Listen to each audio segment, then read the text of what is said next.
Le soleil filtrait à travers les fenêtres poussiéreuses de l'ancien hangar ferroviaire de Villeneuve-Saint-Georges. L'air était chargé de cette odeur si particulière, mélange de métal rouillé, d'huile de moteur et de bois vieilli.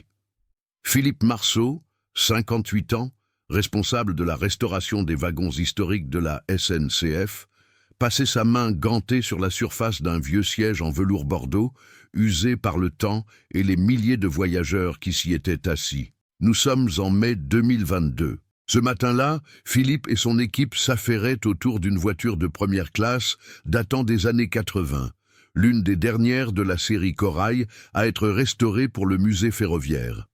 Un projet de préservation du patrimoine qui lui tenait particulièrement à cœur. « C'est incroyable ce que ces wagons peuvent nous raconter », murmurait Philippe en dévisageant les parois intérieures, comme s'il cherchait à entendre les conversations fantômes qui y résonnaient encore. Chaque éraflure, chaque tache raconte un voyage, une histoire.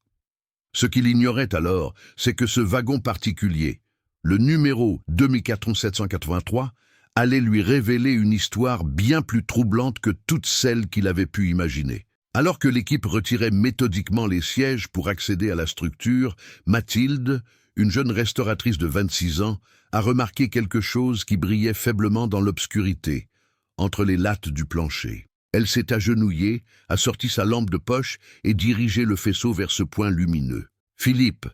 a-t-elle appelé, sa voix résonnant étrangement dans le wagon vide. « Je crois que j'ai trouvé quelque chose. » Philippe s'est approché, curieux.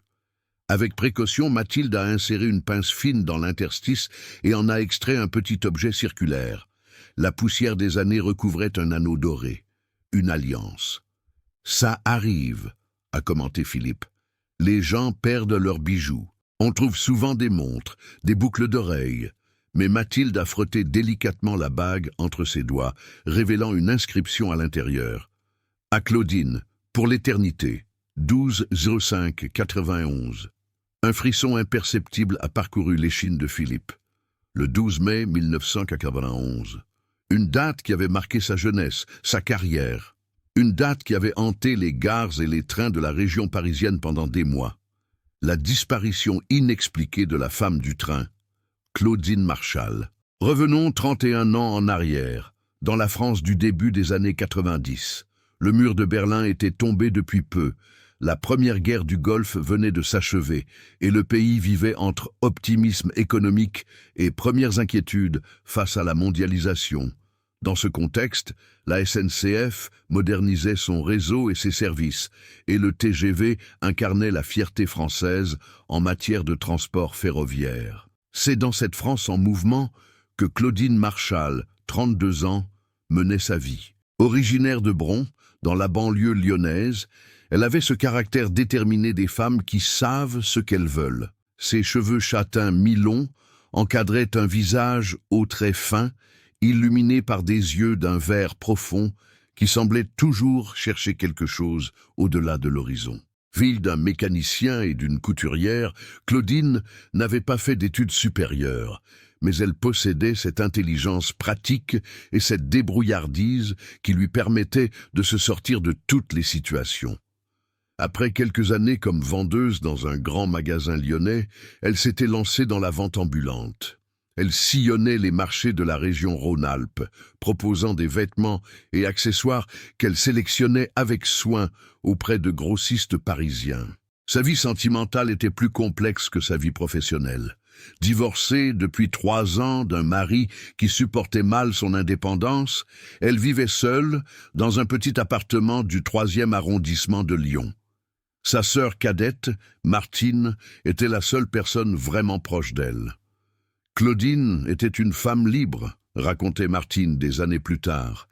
Elle avait cette façon d'envisager la vie comme une aventure. Elle n'avait pas peur de prendre des risques, de recommencer, de se réinventer. Cette soif de liberté amenait Claudine à Paris 1 fois par mois pour ses achats professionnels. Elle prenait toujours le même train, le Lyon-Paris de 16h38, et revenait 2 jours plus tard. Ces voyages rythmaient sa vie, lui offraient cette bouffée d'air dont elle avait besoin. Le dimanche 12 mai 1991 était un jour ordinaire pour la plupart des Français. Les élections municipales étaient passées depuis 2 mois, la vie politique s'était calmée. À Lyon, le printemps s'installait doucement, avec cette lumière particulière qui magnifiait les façades ocres de la ville. Pour Claudine, ce dimanche était celui de son départ mensuel vers Paris. Elle avait préparé son voyage comme d'habitude, une petite valise pour ses affaires personnelles, un carnet de commandes et une enveloppe contenant 15 000 francs en liquide pour ses achats chez les grossistes. À 15h45, elle a embrassé sa sœur venue la déposer à la gare de Lyon-Pardieu. « On s'appelle quand j'arrive », avait-elle lancé en agitant la main, disparaissant dans le flot des voyageurs. Ce fut la dernière fois que Martine vit sa sœur. Le train est parti à l'heure, comme prévu. Claudine occupait la place 42, voiture 7, en première classe, un luxe qu'elle s'offrait pour ses voyages professionnels. Selon les témoignages recueillis par la suite, elle portait un tailleur beige, des escarpins marrons et un foulard de soie au motif cachemire. Son alliance brillait à son doigt, bien qu'elle fût divorcée depuis 3 ans. Ce que personne ne savait alors, c'est que cette alliance n'était pas celle de son mariage passé. Le train devait arriver à Paris, gare de Lyon, à 19h53. Le voyage s'annonçait sans incident, sous un ciel qui s'assombrissait progressivement. Claudine avait sorti un livre, La fille du train de Paula Hawkins, une coïncidence troublante au regard des événements qui allaient suivre. À 17h42, le train effectua un arrêt prévu à Dijon. Plusieurs passagers sont descendus, d'autres sont montés. Claudine est restée à sa place, absorbée dans sa lecture selon le témoignage d'un contrôleur qui passa vérifier son billet. À 18h15, le train reprit sa route vers le nord, traversant les paysages de la Bourgogne puis de l'Île-de-France. La nuit commençait à tomber et les lumières s'allumaient dans les villages que le train frôlait à grande vitesse. Que s'est-il passé ensuite ? Les enquêteurs ont tenté de reconstruire la chronologie des événements, mais des zones d'ombre persistaient.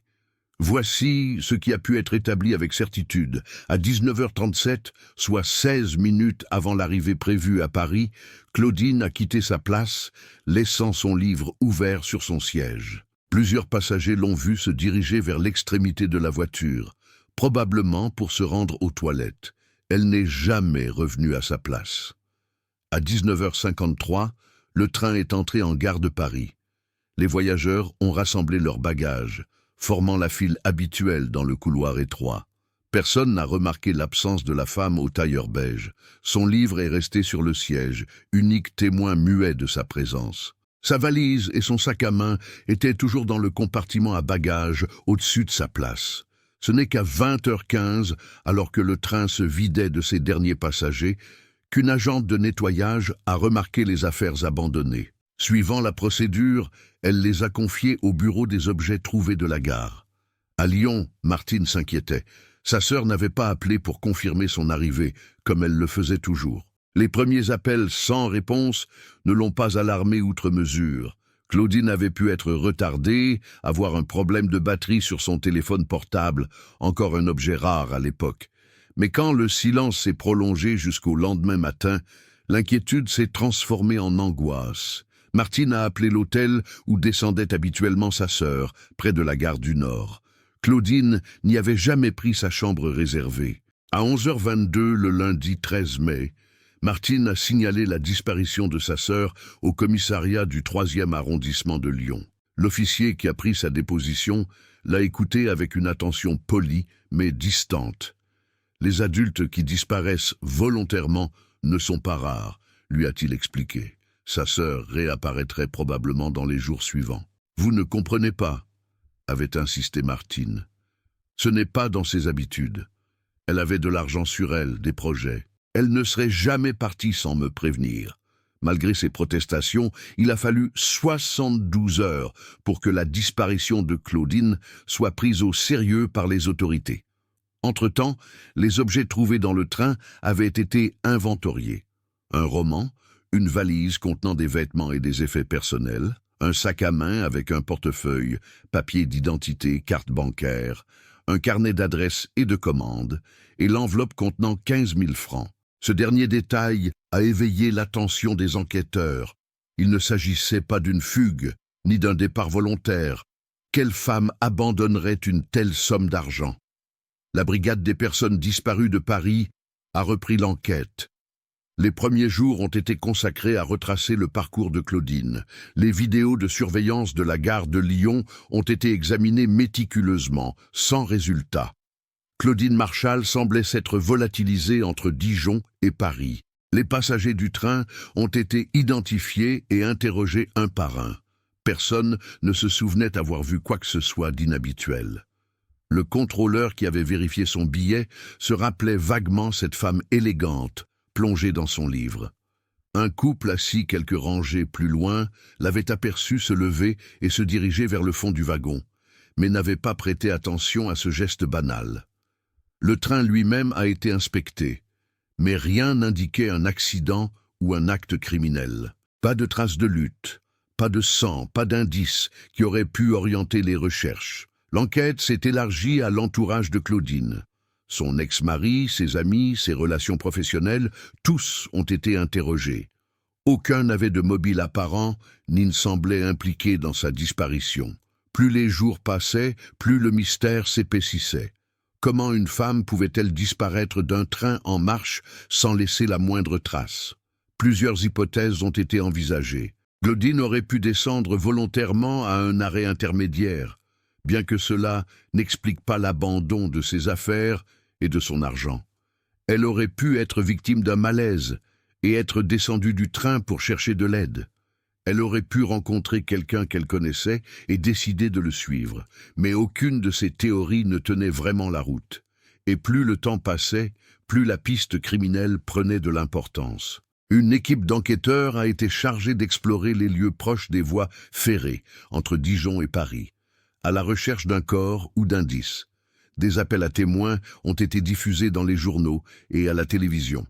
La photo de Claudine, souriante dans son tailleur beige, est apparue au journal de 20 heures, faisant entrer cette disparition dans la conscience collective française. Parmi les personnes qui ont suivi cette affaire avec une attention particulière, figurait un jeune inspecteur de la SNCF nommé Marc Leroy. À 25 ans, il venait tout juste d'intégrer le service de sécurité ferroviaire et l'affaire Marchal était devenue une sorte d'obsession pour lui. Chaque soir, après son service, il reprenait les éléments du dossier, cherchant ce que les autres avaient pu manquer. Marc n'était pas directement impliqué dans l'enquête officielle, mais sa connaissance du réseau ferroviaire et sa détermination l'ont poussé à mener ses propres recherches, discrètes mais méthodiques. Il a étudié les horaires, les arrêts, les ralentissements possibles sur cette ligne.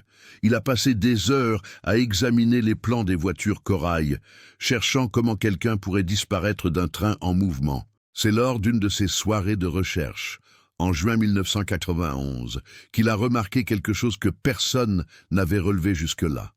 Sur le rapport d'incident établi le soir de l'arrivée du train, il était mentionné un bref arrêt non programmé à 19h41, à quelques kilomètres de Melun.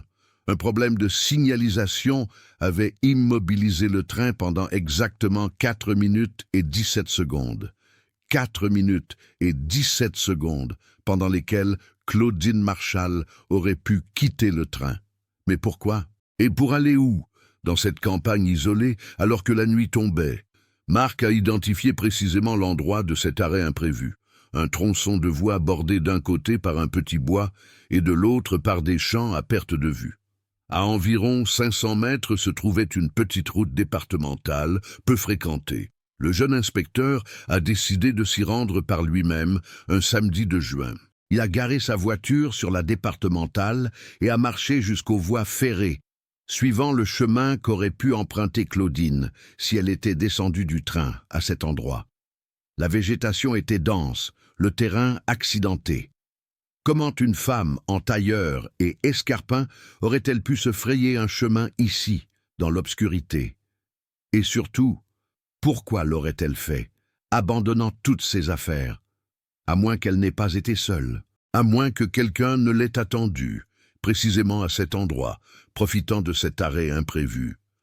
En explorant les environs, Marc a découvert, à environ 300 mètres des voies, une petite maison isolée, presque cachée par les arbres. Une maison de garde-barrière désaffectée, vestige d'une époque où les passages à niveau étaient encore manuels. Le cœur battant, il s'est approché. La maison semblait abandonnée depuis longtemps. Les fenêtres condamnées par des planches, la végétation envahissant le petit jardin. Mais en faisant le tour du bâtiment, Marc a remarqué des traces récentes.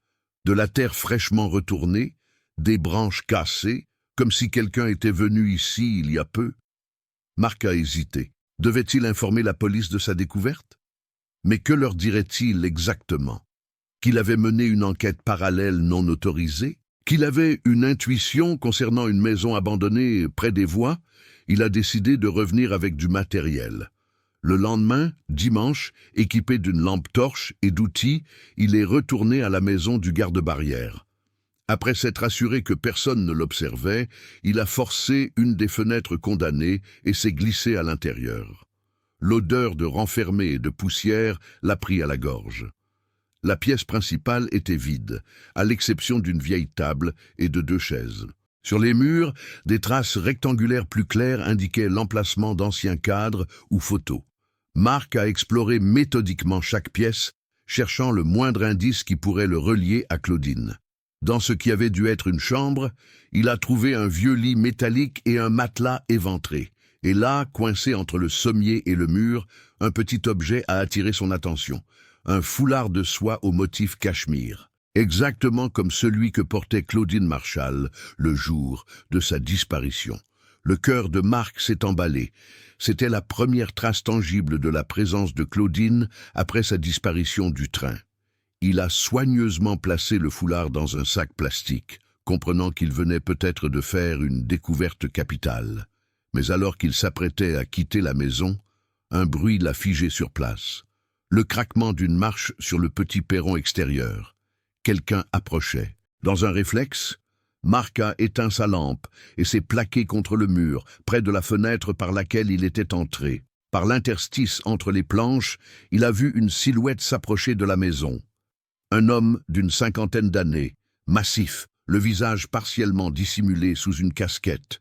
L'homme s'est arrêté devant la porte, a sorti une clé de sa poche, puis est entré. Marc a retenu son souffle, pris au piège dans cette maison qui n'était manifestement pas aussi abandonnée qu'elle le paraissait. À l'intérieur, l'homme a allumé une lampe à pétrole, illuminant faiblement la pièce principale. Marc, toujours dissimulé dans l'ombre de la chambre, a observé l'inconnu se diriger vers la table, y déposer un sac, puis en sortir une bouteille de vin et un verre. Avec des gestes lents, presque rituels, l'homme a rempli le verre, l'a levé comme pour porter un toast à un être invisible, puis a murmuré quelques mots que Marc n'a pu entendre. Pendant près d'1 heure, Marc est resté immobile, observant cet étrange manège.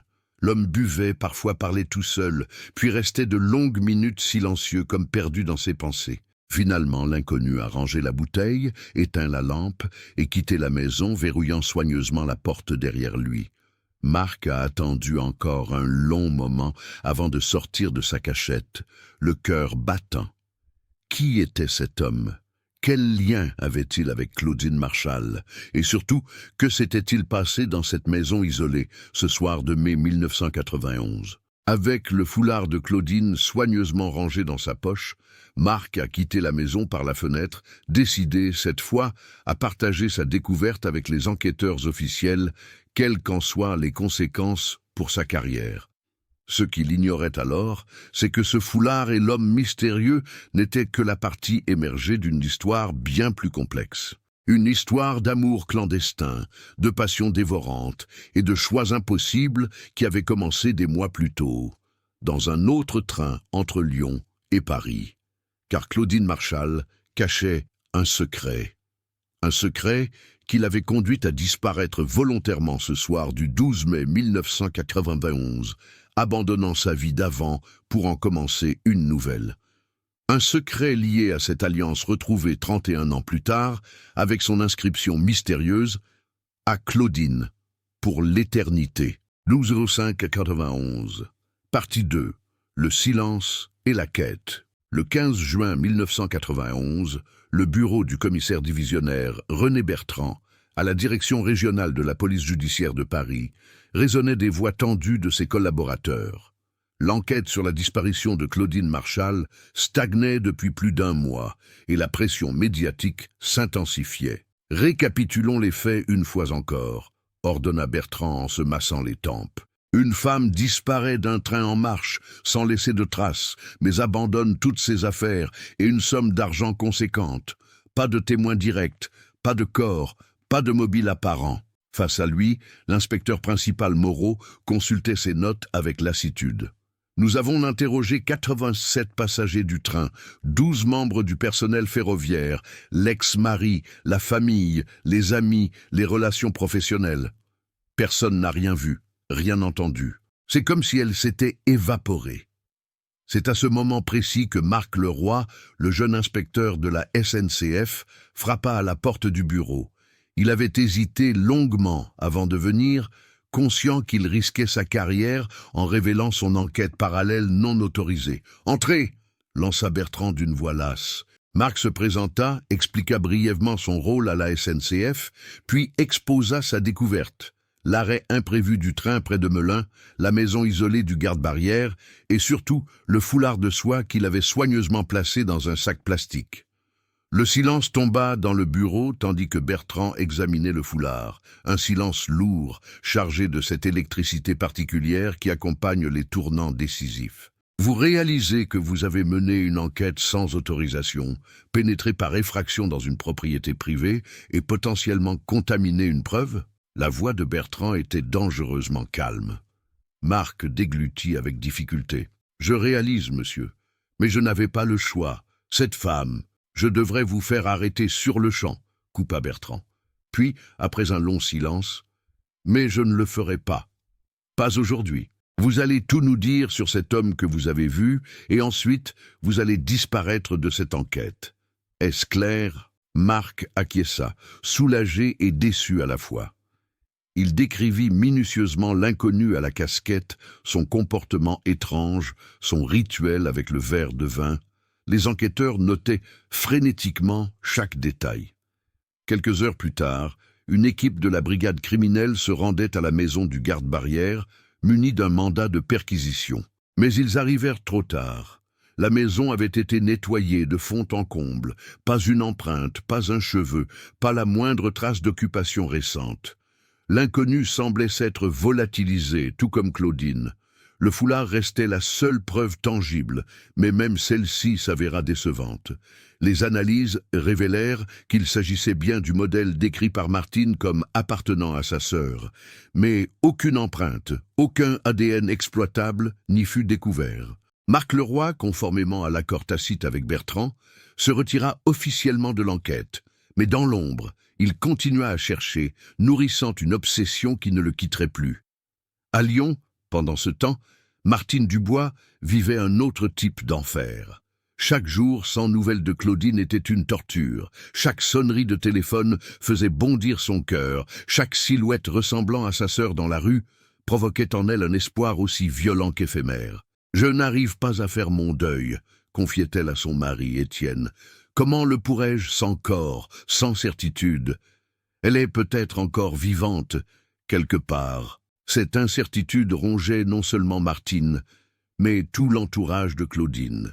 Ses amis, ses collègues marchands, ses voisins, tous oscillaient entre espoir et résignation, entre colère et incompréhension. La presse, d'abord avide de détails sur cette disparition mystérieuse, commençait à se désintéresser progressivement de l'affaire. D'autres faits divers, d'autres tragédies prenaient le relais dans les journaux télévisés. La disparue du train devenait lentement un souvenir médiatique, mais pas pour tous. À Paris, la brigade des personnes disparues poursuivait son travail, méthodiquement. L'arrêt imprévu du train avait ouvert une nouvelle piste, mais elle semblait mener nulle part. Des recherches furent menées dans un rayon de plusieurs kilomètres autour de cet arrêt, sans résultat. L'enquête s'orienta alors vers les registres fonciers pour identifier le propriétaire de la maison du garde-barrière. Surprise, le bâtiment appartenait officiellement à la SNCF, mais aucun contrat de location n'était enregistré. Officiellement, la maison était vide et condamnée depuis 1987. Les enquêteurs interrogèrent les habitants des fermes et maisons isolées des environs. Personne n'avait remarqué d'activité suspecte autour de la maison abandonnée, personne n'avait aperçu l'homme à la casquette décrit par Marc. En août 1991, l'enquête piétinait toujours. Le commissaire Bertrand, frustré par ce manque de progrès, décida d'adopter une nouvelle approche. Si l'hypothèse criminelle ne menait nulle part, peut-être fallait-il envisager sérieusement d'autres scénarios. Et si Claudine Marchal avait simplement voulu disparaître, proposa-t-il lors d'une réunion d'équipe. Si elle avait orchestré sa propre disparition?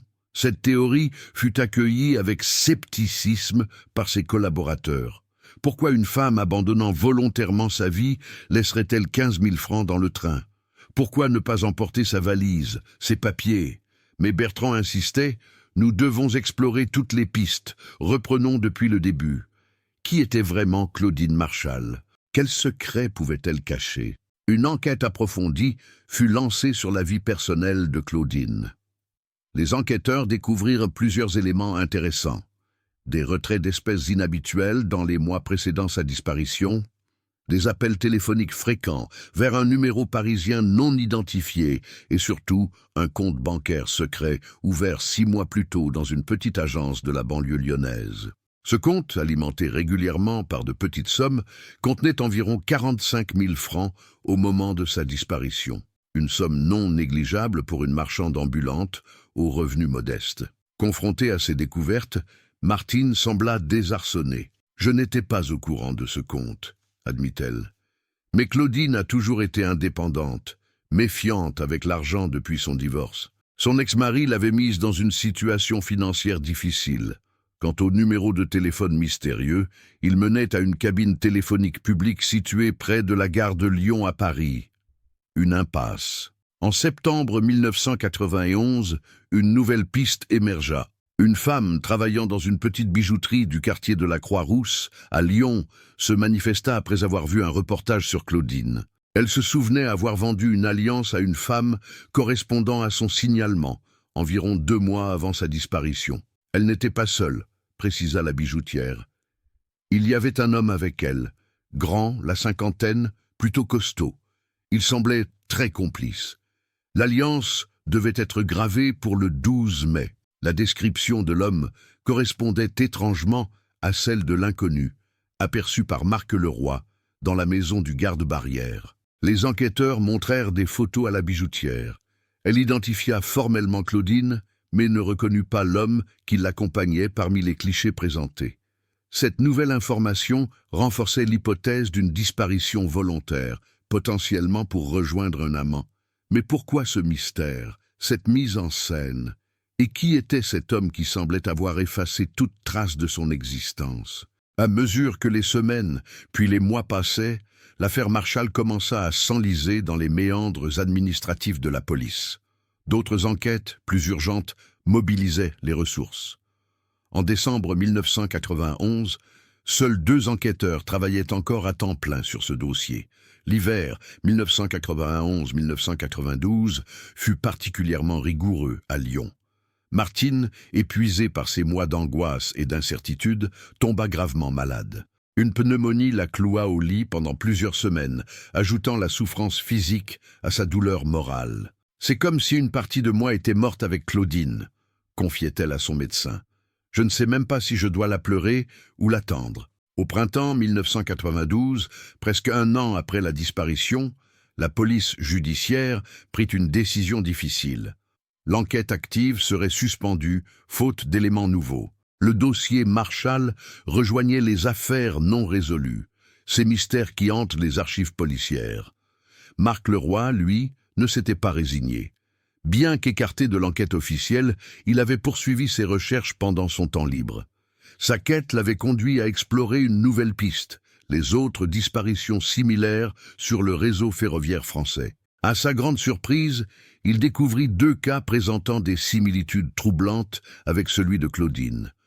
En 1985, une femme de 29 ans avait disparu d'un train entre Marseille et Avignon, abandonnant ses bagages. En 1988, une autre, âgée de 36 ans, s'était volatilisée entre Strasbourg et Paris. Dans les 2 cas, l'enquête n'avait jamais abouti. Marc tenta de partager ces informations avec le commissaire Bertrand, mais celui-ci, submergé par d'autres affaires, se contenta de noter ces éléments sans leur accorder l'importance que Marc espérait. « Je ne vois pas de pattern », lui dit Bertrand. « Des femmes disparaissent tous les jours en France, le roi. Parfois, elles ne veulent simplement plus être retrouvées. » Cette remarque, bien que désinvolte, résonna étrangement dans l'esprit de Marc. Et si Claudine avait effectivement choisi de disparaître? Si l'homme à la casquette n'était pas son ravisseur, mais son complice, son amant? Les années passèrent, emportant avec elles l'attention médiatique et l'espoir de résoudre rapidement cette énigme. 1992, 1993, 1994. Le monde changeait. La France signait le traité de Maastricht, l'Europe s'unifiait.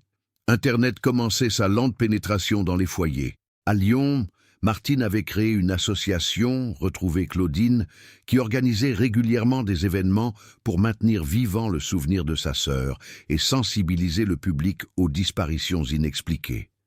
Chaque 12 mai, une marche silencieuse partait de la gare de Lyon-Part-Dieu, suivant symboliquement le trajet que Claudine aurait dû parcourir ce jour-là, en 1991. L'association publiait également un bulletin trimestriel, envoyé aux adhérents et aux médias, récapitulant les maigres avancées de l'enquête et les actions en cours. C'est par ce biais que Marc Leroy, toujours aussi déterminé, reprit contact avec Martine en 1995. Leur première rencontre eut lieu dans un petit café près de la place Bellecour. Marc, désormais inspecteur principal à la SNCF, avait mûri. Son visage juvénile s'était durci, marqué par l'obstination et peut-être aussi par une forme de culpabilité, celle de n'avoir pas réussi à résoudre l'énigme qui le hantait depuis 4 ans. « Je n'ai jamais abandonné les recherches », confia-t-il à Martine. « Je crois que votre sœur est encore en vie. Je ne peux pas l'expliquer rationnellement, mais j'en suis convaincu. » Martine observa longuement cet homme qui avait consacré tant d'énergie à retrouver une inconnue. « Pourquoi ?» demanda-t-elle simplement. « Pourquoi vous obstinez alors que même la police a abandonné ?» Marc détourna le regard.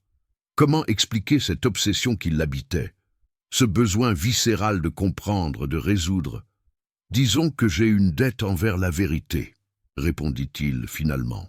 De cette rencontre naquit une collaboration qui durerait des années. Marc partageait ses découvertes avec Martine, et celle-ci lui ouvrait les portes de l'univers intime de Claudine. Ses journaux intimes, ses lettres, ses photos d'enfance. Ensemble, ils tentaient de reconstituer le puzzle d'une vie, espérant y trouver la clé de sa disparition. En 1997, un événement inattendu raviva brièvement l'intérêt pour l'affaire. Une femme ressemblant étrangement à Claudine fut aperçue dans un petit village des Cévennes par un touriste lyonnais qui connaissait l'histoire. L'information remonta jusqu'à Martine, qui se précipita sur place avec Marc. Mais la piste s'avéra fausse.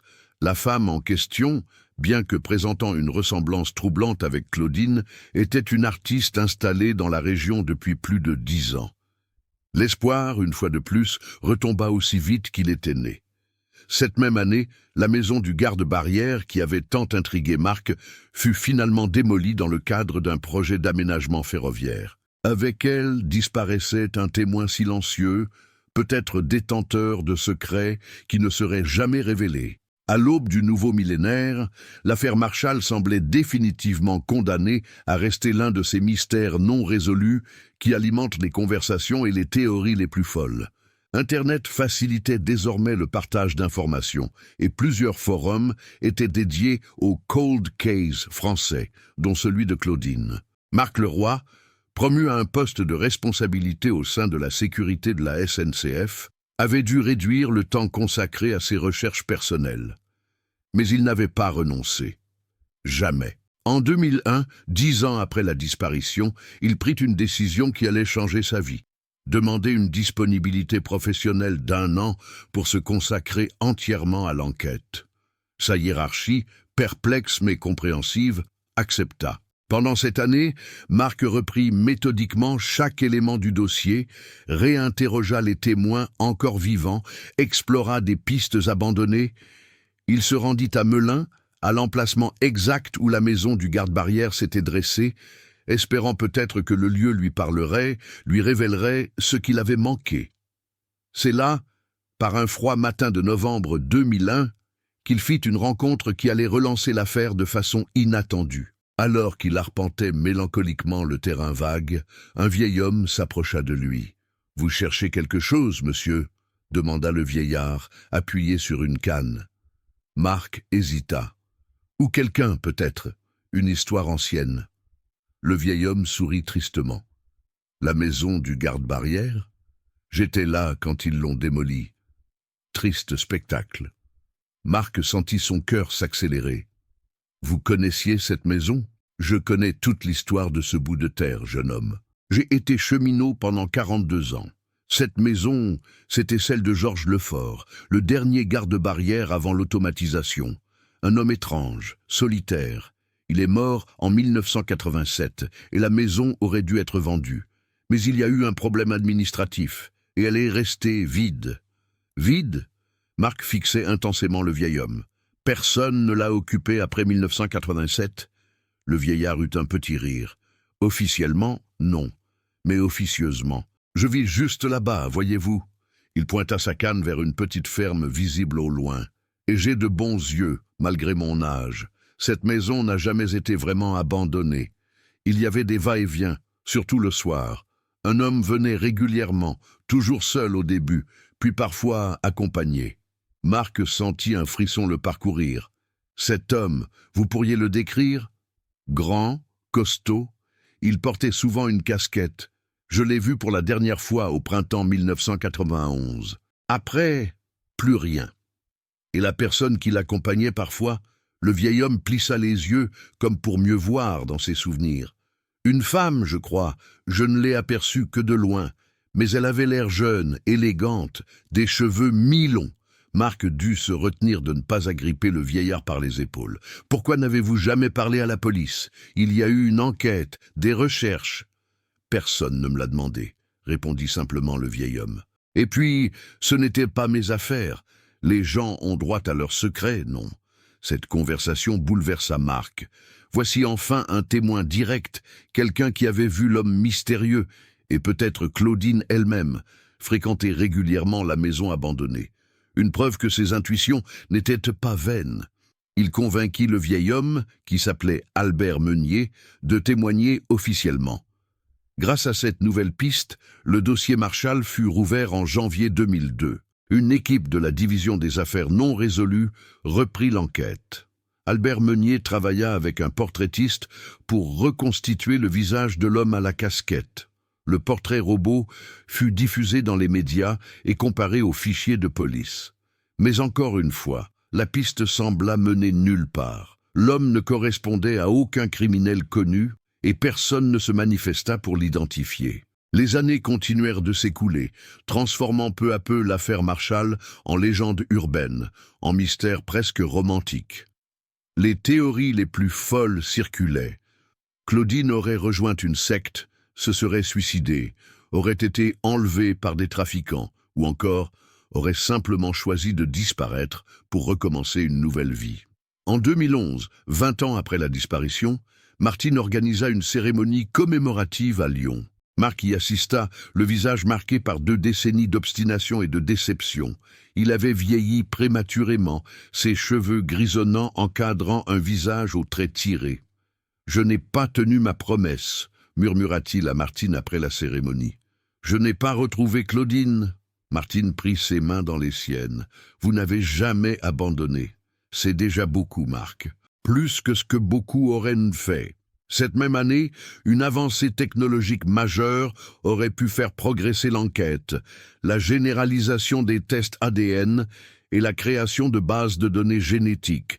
Mais pour identifier Claudine, encore fallait-il disposer de son ADN ou d'un corps.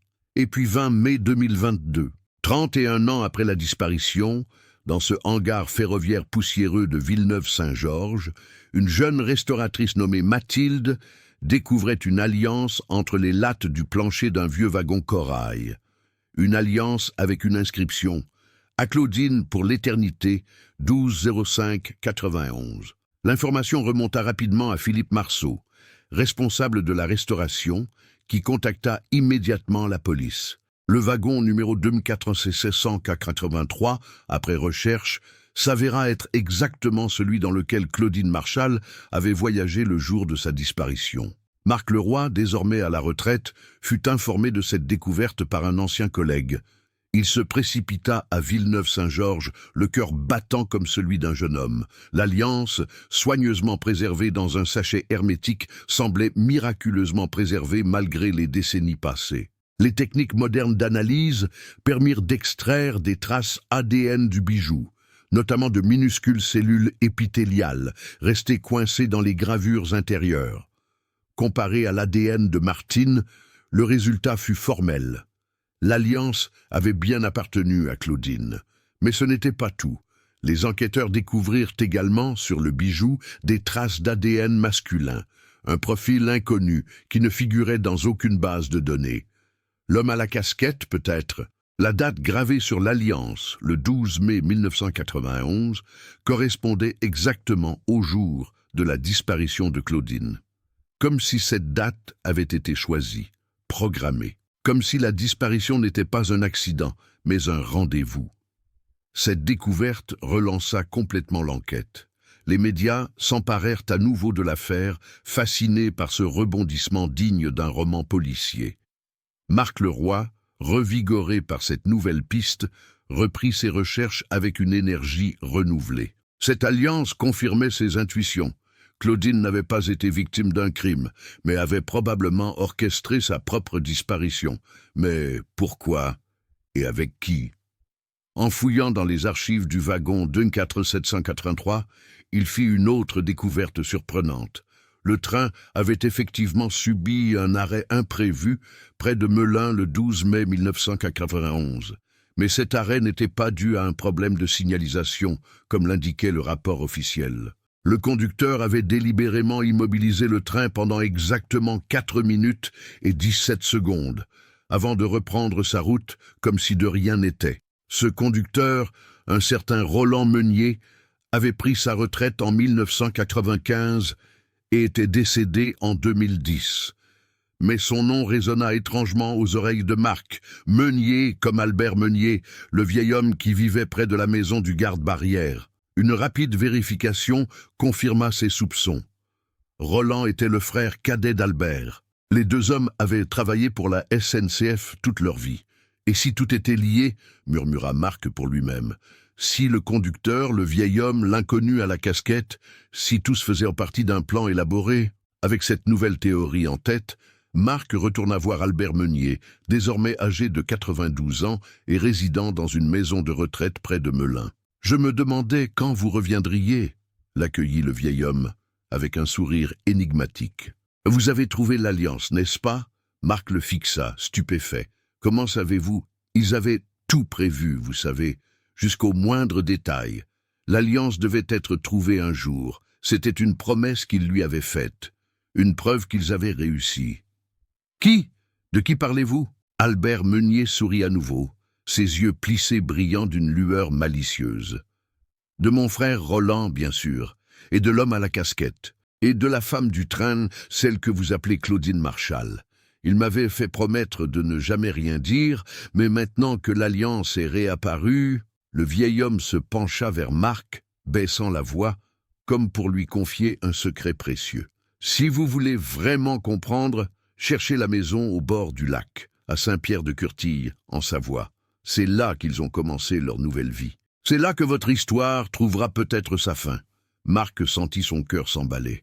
Après toutes ces années, était-il enfin sur le point de résoudre le mystère qui avait consumé la moitié de sa vie? Saint-Pierre-de-Curtille. Un petit village au bord du lac du Bourget, un lieu paisible, à des années-lumière de l'agitation parisienne et lyonnaise, le genre d'endroit où l'on vient pour disparaître, pour recommencer. Le genre d'endroit où une femme comme Claudine Marchal aurait pu peut-être trouver la paix. Partie 3. La vérité et l'héritage. Saint-Pierre-de-Curtille se dressait comme un tableau impressionniste au bord du lac du Bourget. Les montagnes se reflétaient dans les eaux calmes, créant ce jeu de miroirs que les touristes venaient admirer chaque été. Mais Marc Leroy n'était pas là pour le paysage. Son cœur battait la chamade tandis qu'il conduisait sur les routes sinueuses menant au village. 31 ans de quête, d'obsession, de nuits blanches à contempler des photographies jaunies par le temps. 31 ans à poursuivre l'ombre d'une femme qui s'était peut-être simplement évaporée par choix. Et maintenant, ces mots d'Albert Meunier résonnaient dans son esprit. La maison au bord du lac. Le village ne comptait que quelques centaines d'habitants. Marc avait préféré y venir seul, sans prévenir la police, sans informer Martine. Il voulait d'abord comprendre, avant de partager ce qui pourrait n'être qu'un espoir vain. À la mairie, une employée d'une 50aine d'années l'accueillit avec la méfiance polie des petites communautés face aux étrangers. Une maison au bord du lac, achetée au début des années 90, répéta-t-elle, après que Marc eut exposé sa requête. Il y en a plusieurs, monsieur. Vous cherchez quelqu'un en particulier? Marc hésita. Comment expliquer sa présence sans révéler trop d'informations? Je recherche des personnes qui se seraient installées ici en 1991. Un homme d'une 50aine d'années à l'époque, peut-être accompagné d'une femme plus jeune. L'employé plissa les yeux, subitement sur la défensive. « Vous êtes journaliste ou policier? »« Ni l'un ni l'autre, » répondit Marc. « Disons que je suis un vieil ami qui a perdu contact. » La femme l'observa longuement, semblant évaluer sa sincérité. Puis, elle poussa un soupir. « Vous parlez peut-être des Valmont. Ils se sont installés ici en été 91, Gabriel et Marie Valmont. Ils ont acheté l'ancienne maison du docteur Berthier, celle avec les volets bleus au bout du chemin des Saules. » Le cœur de Marc fit un bond. « Ils vivent toujours ici ?» Un voile de tristesse passa sur le visage de l'employé. « Monsieur Valmont est décédé il y a 3 ans.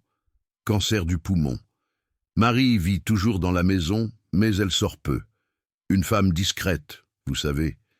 Ils l'ont toujours été, tous les deux. » Marc la remercia et quitta la mairie, l'esprit en ébullition. Gabriel et Marie Valmont. Ces noms ne correspondaient à personne dans le dossier.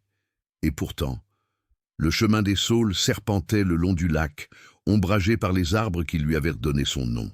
Au bout se dressait une maison de pierre, aux volets d'un bleu délavé par les années. Un petit jardin bien entretenu s'étendait jusqu'à une terrasse surplombant l'eau. Marc s'arrêta à distance, contemplant la scène. Une silhouette féminine s'affairait dans le jardin, agenouillée près d'un massif de roses. Elle portait un chapeau de paille qui dissimulait son visage, mais sa posture souple démentait son âge apparent. Il resta là, immobile, incapable d'avancer. Et si c'était elle? Et si, après toutes ces années, il se retrouvait face à Claudine Marchal, que lui dirait-il? Qu'il avait consacré sa vie à la retrouver? Qu'il avait besoin de comprendre pourquoi? Perdu dans ses pensées, il n'entendit pas la femme s'approcher. Ce fut sa voix qui le ramena à la réalité. « Puis-je vous aider, monsieur ?» Marc leva les yeux. Elle avait retiré son chapeau, révélant un visage marqué par les années, mais toujours élégant. Des cheveux blancs encadraient des traits fins et des yeux d'un vert profond qui semblaient toujours chercher quelque chose au-delà de l'horizon. Ces yeux qu'il avait contemplés des centaines de fois sur les photographies du dossier. « Claudine » murmura-t-il. Le visage de la femme se figea. Elle recula d'un pas, son expression passant de la surprise à la peur, puis à une résignation mêlée de dignité. « Personne ne m'a appelé ainsi depuis très longtemps, » dit-elle doucement. « Qui êtes-vous » Marc se présenta, expliquant brièvement son rôle dans l'enquête sur sa disparition. Il mentionna l'alliance retrouvée dans le wagon, le témoignage d'Albert Meunier, sa quête de 31 ans. Claudine, ou Marie Valmont, l'écouta sans l'interrompre, son visage trahissant un mélange complexe d'émotions. « Entrez, » dit-elle finalement. « Cette conversation mérite un café. » La maison était exactement comme Marc l'aurait imaginé, simple mais élégante, avec des meubles anciens et des tableaux représentant des paysages lacustres. Par les fenêtres, la vue sur le lac était spectaculaire. Claudine prépara du café en silence, ses gestes précis témoignant d'une routine bien établie. Elle semblait calme, presque sereine, comme si elle avait attendu cette confrontation depuis des années. Ils s'installèrent sur la terrasse face au lac. Le silence s'étira entre eux, ni inconfortable ni apaisant, juste nécessaire. J'ai souvent imaginé ce moment, commença Claudine. Quelqu'un qui viendrait me dire « Le jeu est terminé. Nous savons qui vous êtes. » J'ai préparé des explications, des justifications, et maintenant je me rends compte qu'elles semblent toutes inadéquates. Elle prit une gorgée de café, son regard perdu sur l'horizon. Vous jugez que je dois des explications à ma sœur, n'est-ce pas? À Martine, qui a passé 30 ans à me chercher? Marc hocha lentement la tête. Je pense qu'elle mérite la vérité.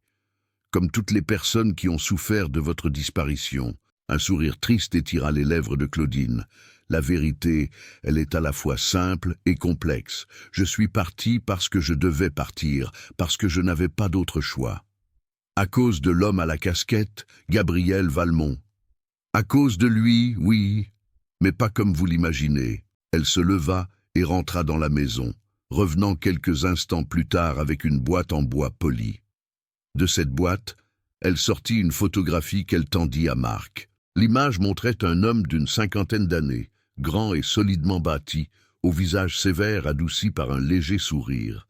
Il portait l'uniforme de la SNCF.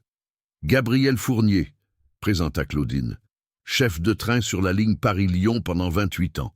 Mon mari depuis ce 12 mai 1991, jour où j'ai disparu aux yeux du monde. » Marc examina la photographie, reconnaissant l'homme décrit par Albert Meunier, l'homme qu'il avait aperçu lui-même dans la maison du garde-barrière. « Je ne comprends pas, » admit-il. « Pourquoi toute cette mise en scène? Pourquoi ne pas simplement divorcer et refaire votre vie avec lui ?» Claudine reprit la photographie, la caressant du bout des doigts avec tendresse. Parce que Gabriel était déjà marié. Sa femme, Hélène, souffrait d'une sclérose en plaques depuis des années. Elle était en fauteuil roulant, dépendante de lui pour tout. Il ne pouvait pas l'abandonner, il ne le voulait pas, et je ne le lui aurais jamais demandé. Elle inspira profondément comme pour rassembler ses forces avant de plonger dans des souvenirs douloureux.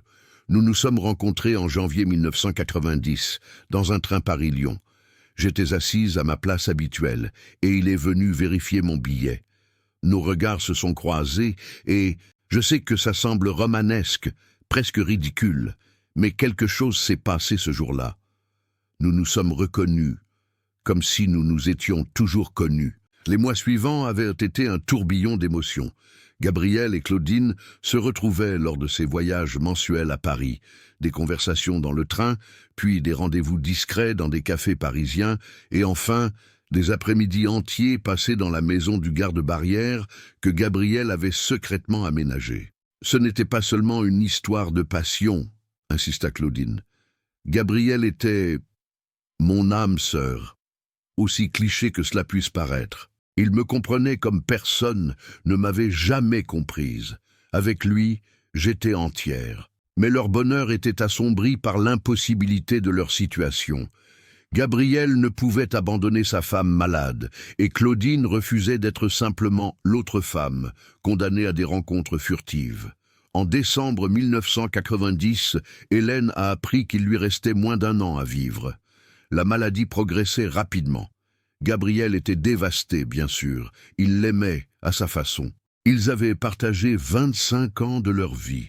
C'est alors que le plan avait commencé à prendre forme. Un plan fou, désespéré, né de l'amour et du désespoir. Gabriel connaissait Roland Meunier, le conducteur de train. Ils étaient amis depuis leurs débuts à la SNCF. Roland avait un frère, Albert, qui vivait près de la maison du garde-barrière. Ils nous avaient surpris un jour, et au lieu de nous dénoncer, ils étaient devenus nos complices, nos gardiens. Le plan était audacieux. Claudine disparaîtrait, commençant une nouvelle vie sous une fausse identité dans un lieu isolé. Gabriel continuerait de s'occuper de sa femme jusqu'à son décès, puis la rejoindrait, prétextant un départ à la retraite anticipée. Nous avons préparé tout minutieusement pendant des mois, les papiers d'identité, l'achat de cette maison, les fonds nécessaires pour recommencer. Et puis ce jour est arrivé, le 12 mai 1991. Ce jour-là, tout s'était déroulé comme prévu. Roland Meunier, aux commandes du train, avait provoqué un arrêt non planifié près de Melun. là où la maison du garde-barrière était invisible depuis les voies principales. Claudine avait quitté sa place, prétextant d'aller aux toilettes, mais s'était dirigée vers une porte de service que Gabriel avait déverrouillée. 4 minutes et 17 secondes. C'est le temps qu'il nous a fallu pour que je disparaisse à jamais. J'ai laissé mes affaires, mon argent.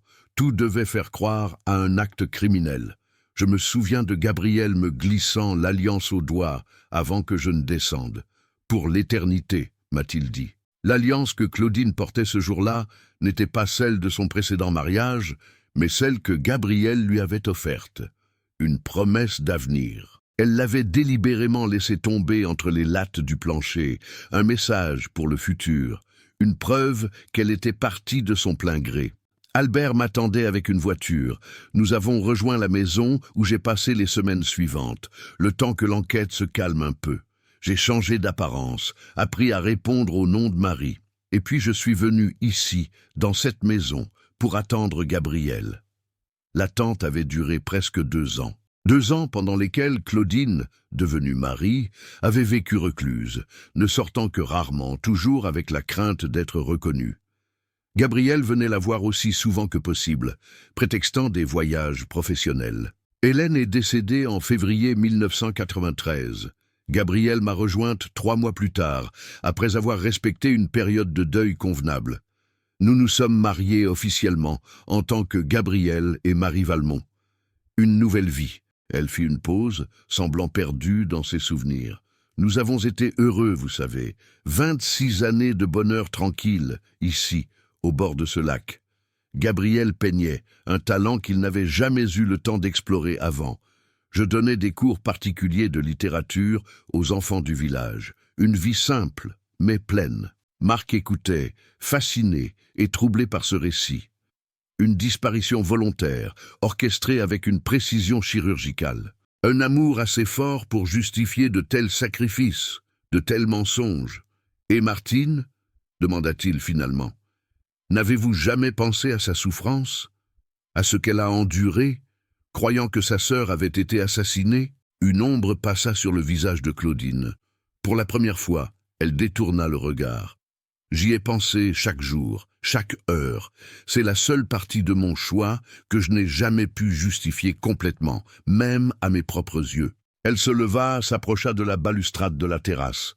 Le soleil commençait à décliner, teintant le lac de reflets dorés. J'ai écrit des dizaines de lettres à Martine au fil des ans.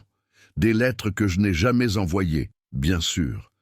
Des lettres où j'expliquais, où je demandais pardon. Gabriel disait que je me torturais inutilement, que le passé était le passé.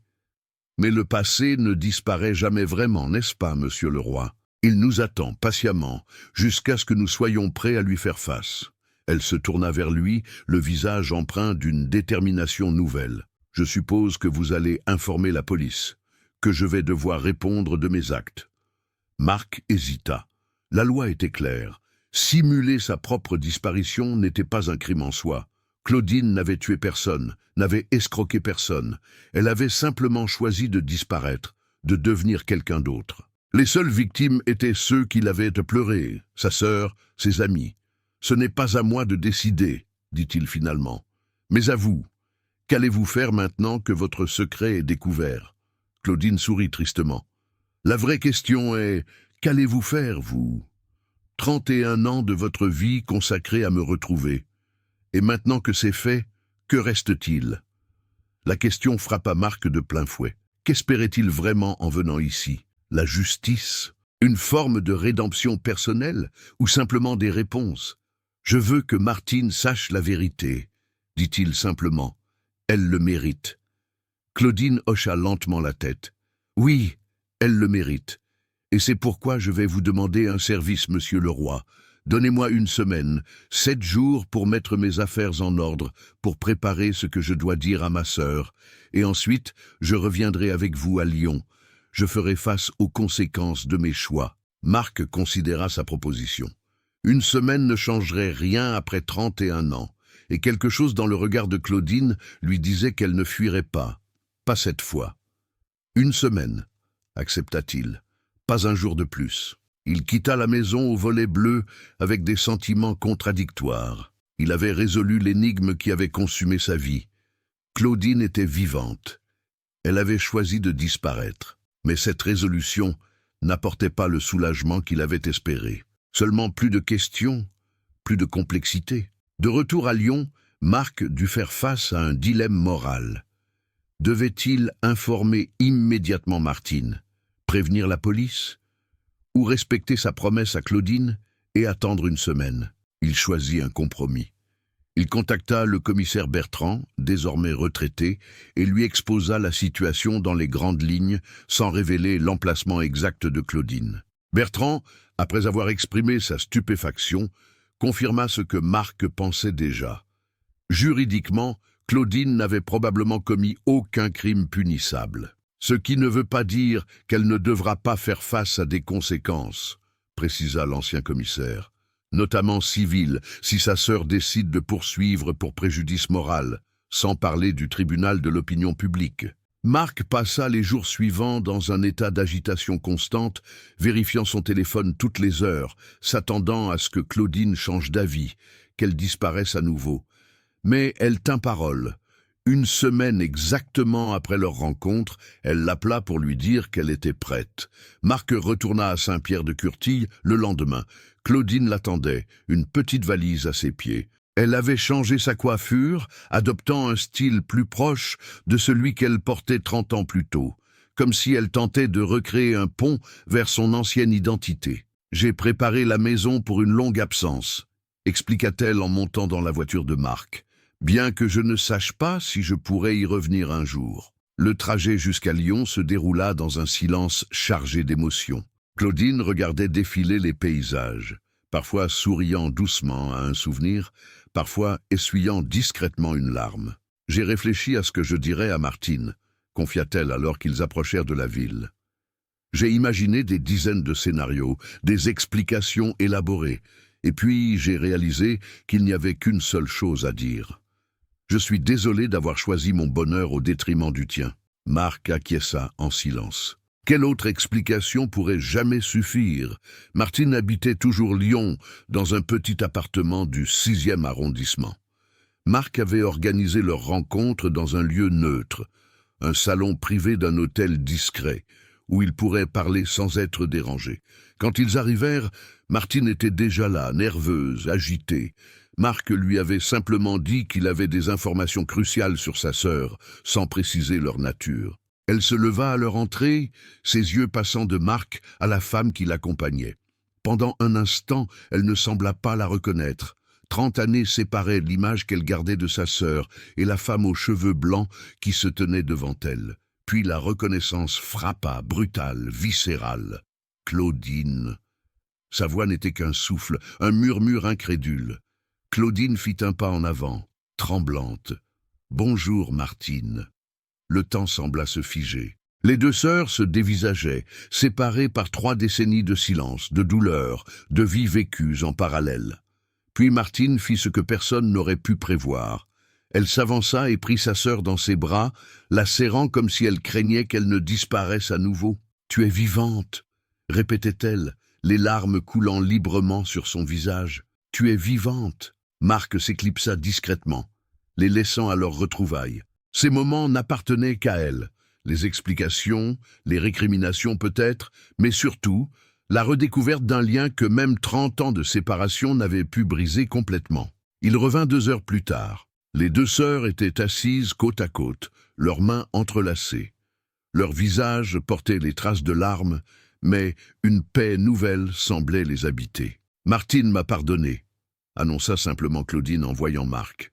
« Elle dit qu'elle comprend mon choix. » Martine sourit faiblement. « J'ai dit que je commençais à comprendre. Le pardon prendra peut-être un peu plus de temps.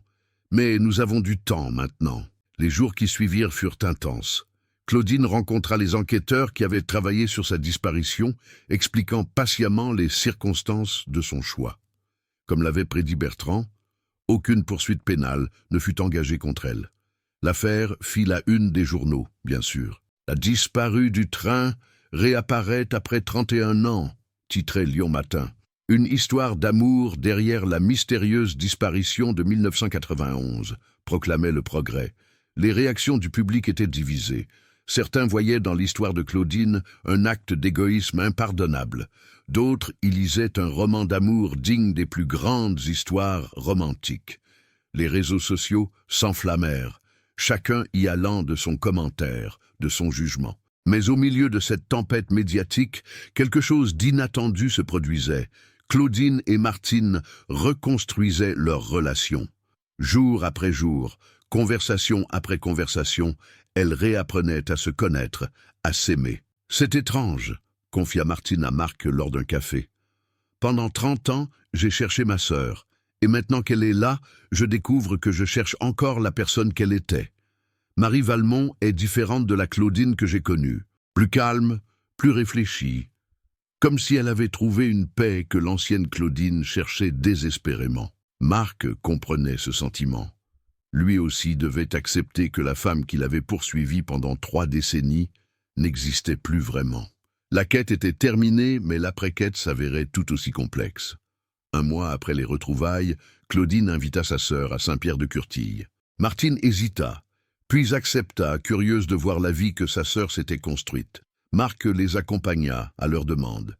Il avait gagné sa place dans cette histoire, devenant un lien entre le passé et le présent, entre ce qui avait été perdu et ce qui était retrouvé. La maison aux volets bleus les accueillit sous un soleil radieux. Claudine leur fit visiter son jardin, ses pièces préférées, leur montrant les tableaux peints par Gabriel, ces fragments de la vie qu'elle avait choisis. Sur la terrasse face au lac, elle ouvrit la boîte en bois que Marc avait déjà vue. Cette fois, elle en sortit non pas une photographie, mais un petit carnet relié de cuir. « Le journal de Gabriel », expliqua-t-elle. « Il l'a tenu de notre rencontre jusqu'à sa mort. Il y raconte notre histoire, nos doutes, nos peurs, mais surtout notre amour. » Elle le tendit à Martine. « J'aimerais que tu le lises. Peut-être comprendras-tu mieux pourquoi j'ai fait ce que j'ai fait. » Martine prit le carnet avec précaution, comme un objet sacré. « Je le lirai, promit-elle. Et ensuite, j'aimerais que tu lises ceci. » Elle sortit de son sac un classeur épais. Les bulletins de l'association Retrouver Claudine. 30 années de recherche, d'espoir, de fausses pistes. Peut-être comprendras-tu mieux, toi aussi, ce que ton absence a créé. C'était un échange équitable. Une tentative honnête de combler l'abîme que les années avaient creusé entre elles. Ce soir-là, ils dînèrent sur la terrasse, sous les étoiles. La conversation fluide, parfois ponctuée de silences pensifs, mais jamais inconfortables. 3 personnes liées par une histoire extraordinaire, tentant de construire un avenir sur les fondations fragiles d'un passé reconstitué. « Qu'allez-vous faire maintenant ?» demanda Marc à Claudine, alors que la soirée touchait à sa fin. Elle contempla le lac, ses eaux noires, où se reflétait la lune. « Je vais vivre, » dit-elle simplement. « Vivre pleinement, ouvertement, sans secret. C'est ce que Gabriel aurait voulu. » Elle se tourna vers sa sœur. « Et j'espère que tu feras partie de cette vie, Martine, que nous pourrons rattraper un peu du temps perdu. » Martine sourit, ses yeux brillants de larmes contenues. « Je serai là. Nous avons tellement à redécouvrir l'une chez l'autre. » Puis elle se tourna vers Marc. « Et vous, monsieur le roi, qu'allez-vous faire maintenant que votre quête est achevée ?» La question résonna profondément en lui. Depuis 31 ans, sa vie était définie par sa recherche de Claudine Marchal. Cette obsession lui avait coûté un mariage, des amitiés, d'innombrables opportunités professionnelles. Et maintenant, elle était terminée. Qui était-il sans cette quête? « Je ne sais pas, » admit-il honnêtement. « Je suppose que je vais devoir me redécouvrir, moi aussi. » Claudine lui adressa un regard empreint de gratitude et de compassion. « Vous avez été l'instrument de notre réunion, Marc. Votre obstination nous a offert cette seconde chance. Peut-être est-il temps que vous vous accordiez également une nouvelle page blanche ?» Ces paroles résonnèrent en lui comme une révélation. Une nouvelle page blanche. Un recommencement. Le lendemain, Marc quitta Saint-Pierre-de-Curtille, laissant les 2 sœurs à leur retrouvailles. Sur le chemin du retour, il s'arrêta à la maison du garde-barrière, ou plutôt à l'endroit où elle s'était dressée autrefois. Il n'y avait plus rien maintenant. Juste un terrain vague, envahi par les herbes folles. Et pourtant, c'était là que tout avait commencé. C'était là qu'une femme avait choisi de disparaître pour mieux vivre. C'était là qu'il avait trouvé le premier indice de sa longue quête. Marc s'agenouilla, touchant la terre du bout des doigts. Tant d'années à chercher des réponses. Et maintenant qu'il les avait, il se rendait compte que les questions avaient changé. Non plus « qu'est-il arrivé à Claudine Marchal ?» mais « qu'est-ce que cette histoire nous apprend sur l'amour, sur les choix, sur les sacrifices que nous sommes prêts à faire pour notre bonheur ?» 6 mois plus tard, Marc publia un livre. Pas un récit sensationnaliste sur la disparition de Claudine, comme les éditeurs le lui avaient proposé, mais une réflexion philosophique sur la quête, sur l'obsession, sur ce que signifie vraiment trouver ce que l'on cherche. Claudine et Martine reconstruisaient patiemment leur relation. Elles ne se voyaient pas tous les jours, ni même toutes les semaines. Mais elles s'appelaient régulièrement, se rendaient visite. Apprenaient à être sœurs à nouveau, d'une façon différente, plus mature peut-être. Lors d'une de ces visites, Martine apporta une petite boîte à Claudine. À l'intérieur se trouvait l'alliance retrouvée dans le wagon, celle que Gabriel lui avait offerte ce fameux 12 mai 1991. « La police me l'a rendue », expliqua Martine. « J'ai pensé que tu voudrais la récupérer. » Claudine prit le petit anneau doré, lisant l'inscription à l'intérieur. « À Claudine, pour l'éternité. » 12/5/91. « Il a tenu sa promesse, murmura-t-elle.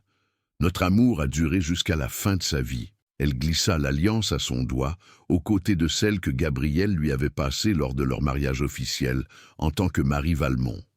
2 anneaux, 2 vies, une même femme. « Tu sais, dit-elle à sa sœur, je me demande souvent si j'ai fait le bon choix, si le bonheur que j'ai connu avec Gabriel valait la douleur que j'ai causée. » Martine réfléchit un moment avant de répondre. « Je ne sais pas s'il existe de bons choix dans de telles situations.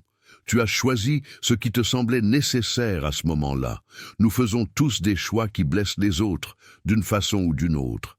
L'important est peut-être d'assumer ces choix et d'essayer de réparer ce qui peut l'être. » Claudine hocha la tête, émue par cette sagesse. « C'est ce que j'essaie de faire maintenant. Réparer ce qui peut l'être. » Ce processus de réparation s'étendit au-delà de sa relation avec Martine. Claudine rencontra d'anciens amis, d'anciennes connaissances. Certains l'accueillirent avec joie, d'autres avec colère ou incompréhension. Elle accepta chaque réaction comme la conséquence naturelle de ses actes. Quant à Marc, il trouva une forme de paix dans cette résolution inattendue. Sa quête était achevée, mais elle avait ouvert la voie à une nouvelle phase de sa vie.